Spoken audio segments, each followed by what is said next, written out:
Hello everybody, Jet here and welcome to take 2 of my Let's Talk Total War Three Kingdoms Warlord Legends for Rong.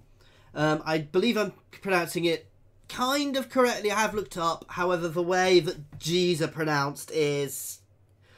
There seems to be...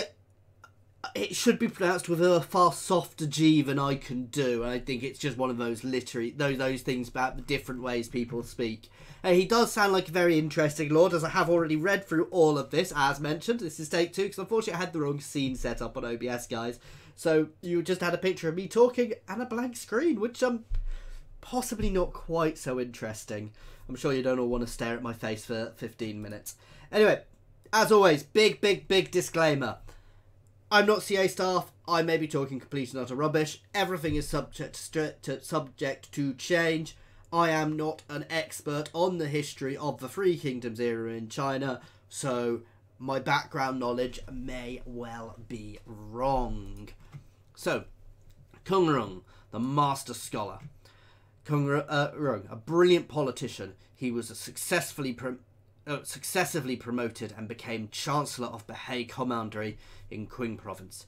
Said to be a descendant of Confucius and famed for his quick wits, dangerously sharp tongue and elaborate literary style, intensely focused on wisdom and learning. He believes in intelligence and analysis to win the war. He's a strategist and a master scholar. Now, before I go on, I do understand he's another one who people weren't necessarily expecting to see, though probably has a bit more history than the last one. So he's potentially another one which people will be a bit like, why are we getting him and things? I think there's a very good reason for that, which I will come to later. Sorry, I hate doing that, come to later, but it explains it itself a bit later on, so I'll discuss it there. But he's kind of the balancing act to someone else, and they do a lot of these. They do heroes who balance each other out. So you've got one which is very one style and one which is another, the opposite end of that style. So, anyway, who is he? Born in the former Lu state, Rong was a resourceful young boy. When he grew older, Kung Rong entered the bureaucracy of the Eastern Han dynasty. As a brilliant politician and scholar, he was successively promoted and became Chancellor of the He Commandery in Qing province, which was invaded by the Yellow Turban rebels. After a few years showing his worthiness in Bahai, the people had become devoted to Kung Rong. He's an honest man and an educated and determined leader. Kung Rong was said to be a descendant of Confucius. Famed for his quick wits and elaborate style, Kung Rong was ranked among the 7 scholars of Jian, a group of representative literati, which I think means literate or intelligent people. I'm going to be honest, I'm not 100% sure on the meaning of that word, which is bad because it's probably an English word. So, yeah. I would suspect said he was descended from Confucius. I'm probably going to get told off in chat for this. Is one of those things like one of the other lords was said to be poor, but was also related to the emperor. This is probably one of those things where you want to take it with a pinch of salt, because historically a lot of the stuff is from the Romance, so some of it is exaggerated. It is very based on history, but obviously some is exaggerated. I do apologise if I offended anybody there, because last time I said something like that, people got very angsty at me. Anyway, armed with a dangerously sharp tongue, Kung Rong is near constantly opposed to Cao Cao in his political views, coming up with inventive ways to insult him. This included trying to persuade Cao Cao that he was not powerful enough to defeat Yuan Shao. Despite his intellectual saber-rattling, Kung Rong's main focus is on wisdom and learning. He believes in intelligence and analysis of a way to win war. The bureaucracy of China can only succeed through support of education. Therefore, Kung Rong concentrates on reconstruction and the city and the establishment of schools. Now, as chaos consumes China once again, Kung Rong knows that the only way through knowledge and insight, only through knowledge and insight will prosperity prevail once more. So obviously he's a very different type of character. He's very sounds politically savvy, very intelligent, and he's going to think more about what he does, which we're going to have more of in Playstyle.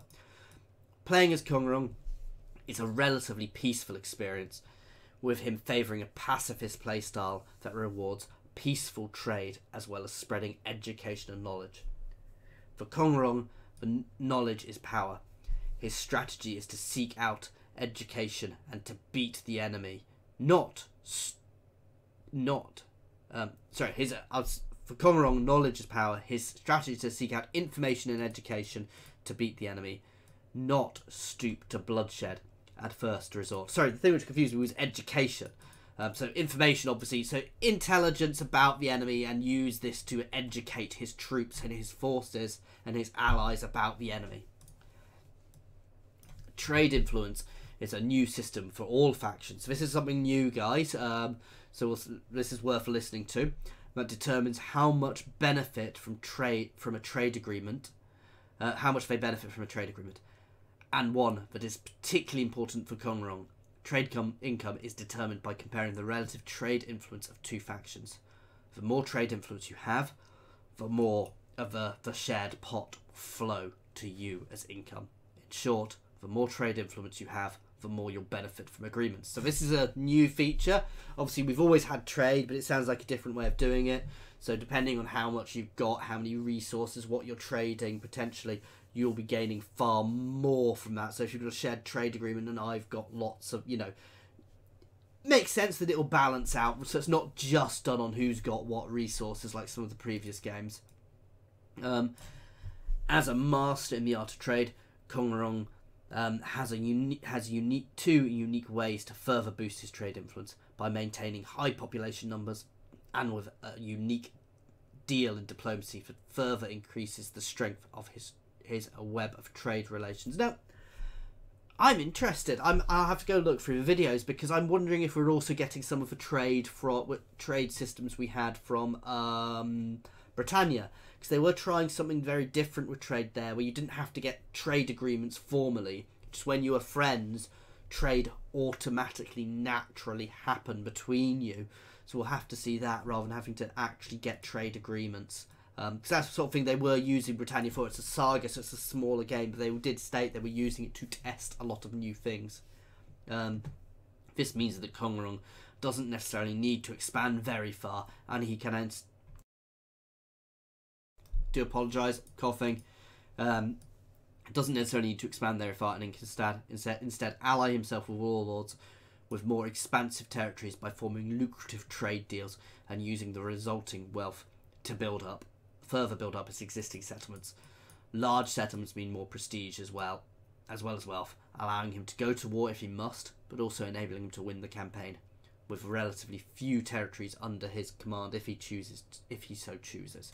So, very different playstyle. He sounds like he's probably going to do better by sitting back, only really taking territories if he needs to, as and when he's ready. So it's going to be a far slower paced playstyle, and you'll be building up all your alliances with your trade web, because obviously if they're making money off you, you're making money off them, but they're trading, so they're going to be friendly with you, and they're less likely to want to go to war with you because they'll damage that trade. So Guanzi, ever since Liu Bei helped him defeat the Yellow Turban Rebellion, he and Kong Rong have been close allies. The two know they can rely on each other no matter what. Kong Rong's general and grand administrator of Bahai, Wang Zi, is honourable, loyal, and always willing to come to the aid of his lord. Starting position. Kong Rong's campaign begins with him fighting against the Yellow Turbans in the Bahai Commandery, his base of operations. After capturing Bahai livestock farm and conquering the commandery in one swift blow, Kong Rong has a difficult choice to make. So his initial dilemma, obviously the choice will be where to go afterwards. We'll come to that later. Okay, blah blah blah. This is just telling us what we've got. So Kong Rong's first mission is to secure and defend the Qing province, where he starts up here. So that's going to be Bahai, or it's Qing province, like it's a commandery. So there's the province, the little part there. Against the Yellow Turbans, beset on all sides by Yellow Turbans. A great warrior may offer his services to Kong Rong. does he send that officer off to seek outside aid, or bring the hero into his faction to help fight for rebels? Personally, I'd bring them in, because then you've got them there. I don't know if you send them off if you'll ever get them back. I assume that's going to bring somebody like Liu Bei to try and help you. But if somebody else comes in to help you, you're not necessarily going to get that. So I'd say, personally, I'd take them in. But we'll see how that goes. Campaign progression.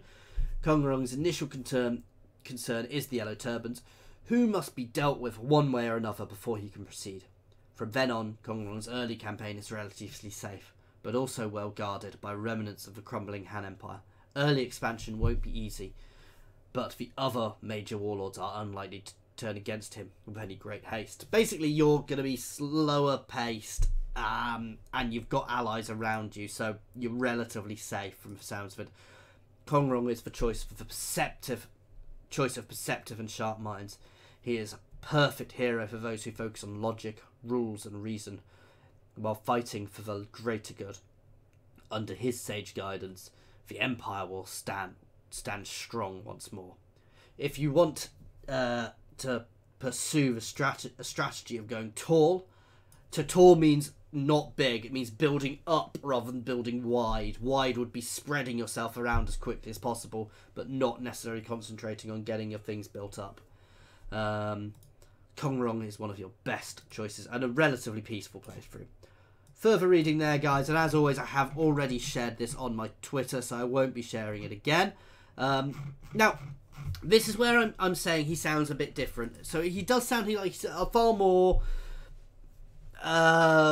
thoughtful approach. You're going to be taking your time. You're not going to be fighting battle after battle after battle. You know, certainly initially you'll make friends with everybody around you, and you will jump into some places. Say you can see a region is falling, you might well move into the vacuum behind it and build it up, but you'll only want to build when you go up once you're ready to, because I suspect if you're too aggressive for him, you'll suffer, because I think he probably needs that slower paced play style. Now, this is what I was saying with other things. I think he's very much a balanced Cao Cao. Sorry about these pop-ups, guys. I usually have them turned off. So he's very much a balanced Cao Cao. So rather than Cao Cao, who's very much about building up, you know, using his manipulation, his masterful diplomacy to manipulate the allies and enemies alike into doing what he wants. Kong Rong is going to be doing this by building up alliances, building up friendship, making himself valuable to everybody around him, so they're not going to want to go to war with him, and they're not going to want to anger him, because potentially, you know, if you anger him, he's going to have a lot of, because of his trade deal, because of the income he's got, because he's got that strong base, and potentially a strong, I would imagine, a strong starting area as well, because you're in a fairly good defensible position. I think this is the area of China which is going to have all the food as well. I could be wrong. You know, while he may not be the person who attacks you, angering him will anger his allies and mean that he can potentially not manipulate, but, you know, he will potentially have the power to move them into a war with you. You know, so he'll be somebody to pay attention to. But personally, he's probably not my play style, but he does sound very interesting to play. As always, guys, please feel free to pop any comments in the comment section, or jump over to my Discord and say hi there. Now, I do apologise, I'm going to say something a little bit different here, guys, at the end.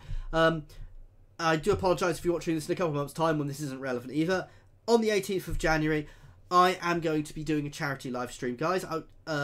It's going to be a 24-hour live stream and the benefit will be for Cancer Research UK. This will also be linked down in the comments, guys.